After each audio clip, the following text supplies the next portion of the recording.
Well, we're here with our good friend Zach Lower. Zach, tell us who you are, where you're from, and your favorite snack. Okay, my favorite snack. I'm Zach Lower from the UK, down from Brighton on the south coast. And my favorite snack at the moment, I think my favorite snack is like Haribo strawberries.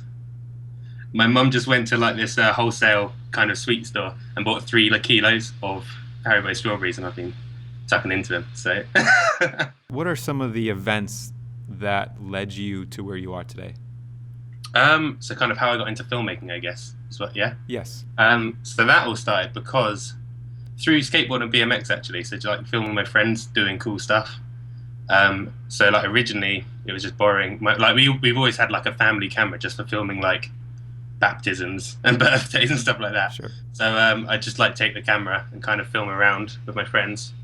Um, and that was probably like around the beginning of secondary school when I do that, which is I don't know what you call that in America, secondary school. Elementary school, maybe? Maybe elementary Or school. middle Yeah, I school? think. Yeah, middle. Yeah. So anyway, and from there, it kind of like I got a bit more engrossed in the camera and like kind of the settings I was on, rather than the like just the BMX and skating. I was trying to film a bit more. So that's kind of how it all started. And then I studied it at college as a hobby. But I had like a super influential teacher that was kind of like this: that you can make this a job, and this is like you just got to be good at it, and you'll get places, kind of thing. Because I was like, this is fun, but it's never gonna help me move out and grow up. So it's kind of like I got into it a bit more from there, and then after kind of finishing college, I just went freelance from there and geared up a little. Very So that's nice. where it kind of started, and that's kind of I've just continued in that kind of path of making films for other people. Very nice. Let's talk about my daily snippet. Hashtag my daily snippet. This is kind of how uh, you got on Small HD's radar, at least. Yeah. I noticed your Instagram account, and I saw a guy that was trying to do a professionally done edit, one per day for the entire year, and this was 2015. And you're using the hashtag my daily snippet. Um, for the people that don't know about this, what is my daily snippet? Yeah, so my daily snippet is literally just a little video of my day every day that I've just tried to film as creatively or as fun as possible. Um, and like, yeah, it can be anything. I don't really know what I'm going to film on the day, but I just make sure I get my camera out for at least for the best part of the day. Usually it's sunset at the end of the day when all the work's done. So you usually see a lot of like sunset shots. But yeah, it's basically just like a little video trying to highlight my day each day as I go. And why have you committed yourself to these one per day edits? And what motivates you, I guess, to continue to create them? I will answer that question in one moment. Basically, my dog's asleep in my lap, but it started snoring, and I think it's really loud, so I'm going to throw him out. Let me ask you that again. Yeah. We're just curious to know, how do you make it happen? Whether it be the motivation it takes to do the daily edit, the inspiration. How do you make it happen? Okay.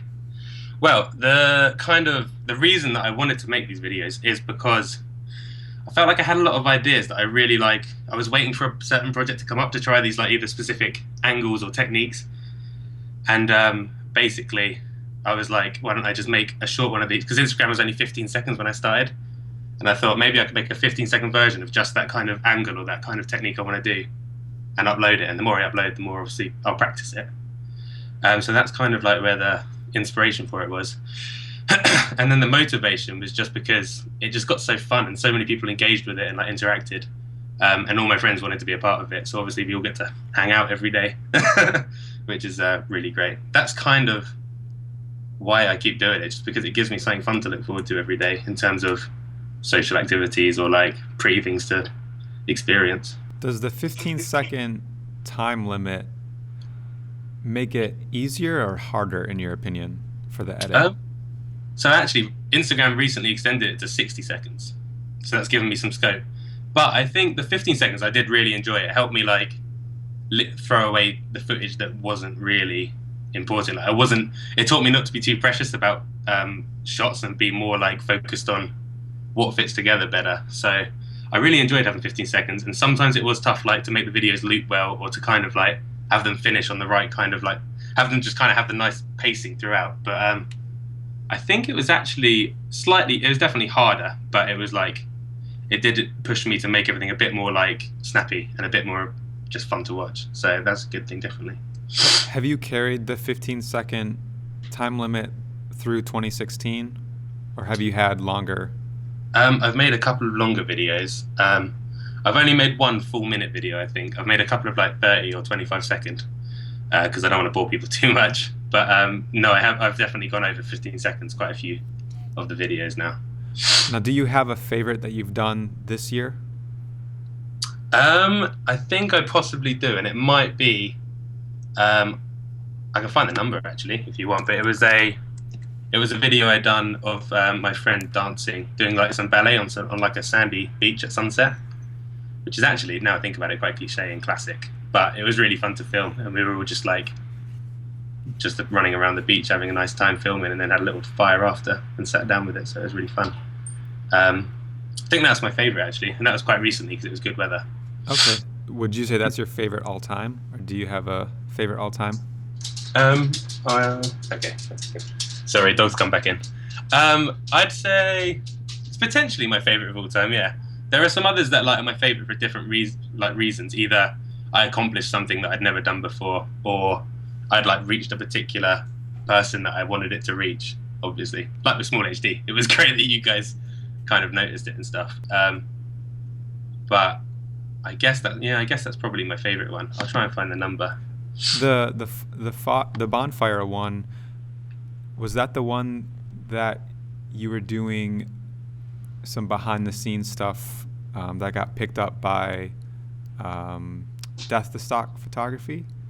Yeah, so I filmed that. I filmed that for them. I filmed something for them a few months ago as well. So that it was like this was the second project I got to work on, but that was for Death to Stock. Yeah.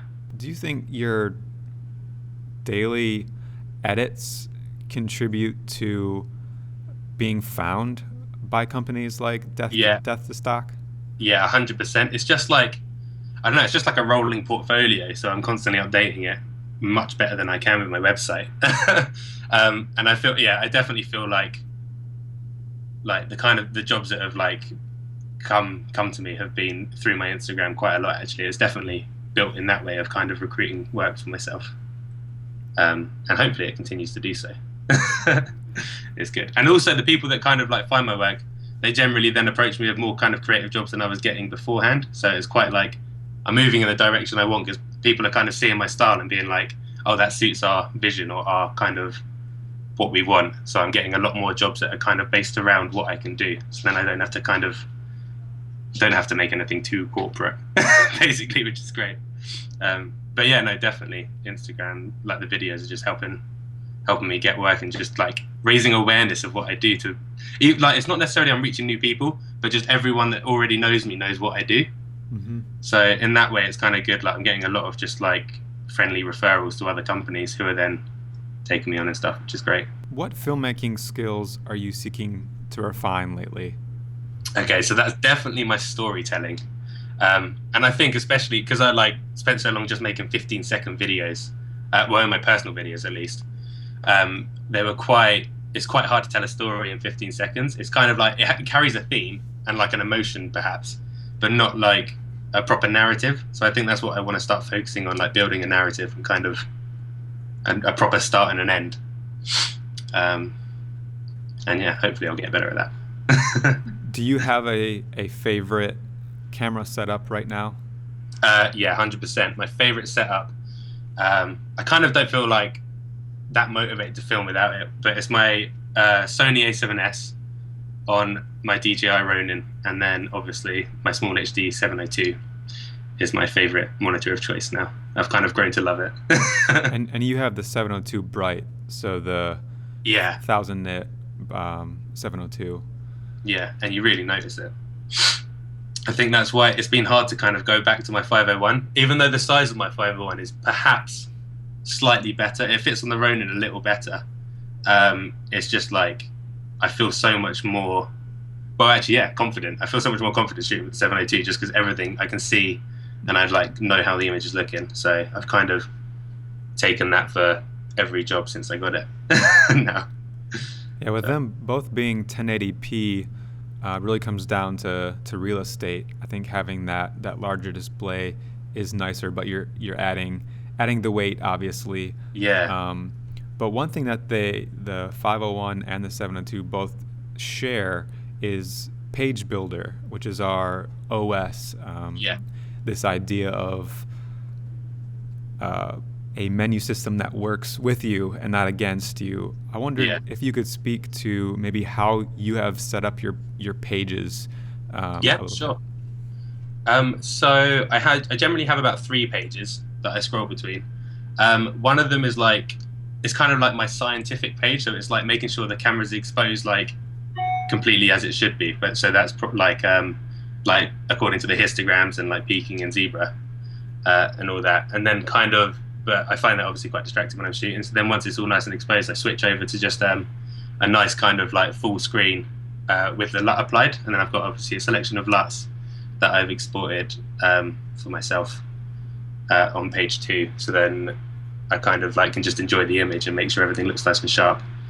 Um, I also I use the grids a lot, so the grids are great. And then I have an extra page which I use a lot for like image overlay, which I found particularly so obviously for like frame matching and stuff. It's really really great, but also found it particularly great for when I do stop motion animations. I actually use the screen, and I can kind of at the beginning of the animation, if I have a particular product or something in the shot that I don't want to move, and I know I don't want it to move, I can kind of refer back to the original overlay and make sure it hasn't accidentally shifted, because I often find myself accidentally knocking things over and it ruins everything. So that's helped a lot, definitely. But yeah, that's kind of like the slides I work between. There's definitely so many more features on there that I'm not utilizing. Well, you're sounds like you're putting a lot into use. I'm happy to hear about the image capture and overlay. Having the SD card slot really allowed us to do some creative things, and again, just trying to create products to help people like you do the creative thing on set and give you Yeah, the confidence that you need to get the shot that you're going after. So that's yeah. just awesome to hear that you're putting it to use. It definitely gives me confidence, and like a lot of the time motivation. Like I wouldn't be motivated to get a particular shot without the screen. I've tried like being super run and gun and not bringing a screen with me on some shoots, and it's just like I don't know, nothing's ever that motivating or inspiring when you're not looking through. Because especially with the coloring, obviously I'm shooting flat to try and get as much data in the image as possible, and just having a LUT on the screen just makes everything so much more like motivating to capture. So definitely helps me a lot in that way. It seems like you're constantly on the go, always in good company. Could you maybe tell us the funniest thing that has ever happened to you while shooting? Yeah, so I think the funniest things are always just people falling over. And actually, after my first 100 daily snippets, I actually made kind of a little montage compilation video of all my friends falling over throughout the past 100 days for my videos. And that makes me laugh every time I watch it. It's just amazing what people do for the camera. Like my friends, like when we're on bikes and stuff, they always try things that they'd never do, but because the camera's there, obviously, they go a bit harder than they should. And luckily, there's not been any breakages from it yet. Yeah, that's But good. yeah, it's always funny when people fall over. Lastly, we'll just wrap it up with this. For the young filmmakers, or maybe even the old filmmakers that are just maybe getting into filmmaking, for the people that want to be shooting more consistently because they want to develop a style, they want to get experience, they may not have their dream camera, but they want to get their hands wet with filmmaking. What's one piece of advice or encouragement coming from a guy that's been doing these same day edits for a year plus? What's one piece of advice that you could share with those people? Um, so the advice is to definitely just go out and shoot for yourself. And it's not like, don't go out kind of looking for work, just literally go out and film as much as you can just to kind of create what you want to create. And eventually you will find like the kind of feel that you like to produce and like the kind of look that you always want to go for. And that definitely doesn't have to be like based on the camera you're using. So even some of my snippets I filmed on an iPhone. One of my snippets I filmed in Snapchat because the filters are so good. It's definitely not about the technology you have. Sometimes that like is a great asset to kind of like get what you want to get, but definitely just go out and shoot with whatever you've got and keep making things. Awesome. Thanks, Zach, for being with us today. We're going to wrap up here, and we'll see you on Instagram. Amazing. Thank you very much for having me. It's been great.